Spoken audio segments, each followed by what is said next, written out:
So we've just wrapped up our 2026 Transformation Imperatives evening with 15 transformation leaders at Enterprise. It is a fantastic evening, really. Real strong insights from across the group in terms of what you're going to need for the following year and beyond in terms of transformation. You know, value management, cross-functional working, mission-led, real clear identity in terms of what your company wants to go after. So it was awesome hearing stories from a variety of leaders across industry and enterprise and PE-backed companies.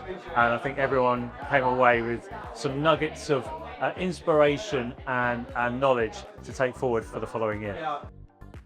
So I think the global versus local conversation was particularly interesting. I was probably the only person in the room who was coming at it from a local perspective, so it was really useful to hear the challenges and the perspectives of the people who are trying to drive global transformation into local markets. And I think there was some really useful dialogue in terms of how that can be difficult versus how it feels when you're on the receiving end of those sorts of questions.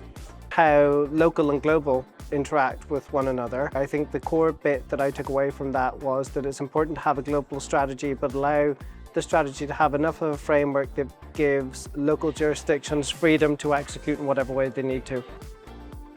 What I found valuable this evening and the insights that I will take away with me are the variety of people that I've met in completely unique contexts, different industries, slightly different roles, different economic models of their organisations, but actually how we have got common challenges and common threads through the discussion tonight.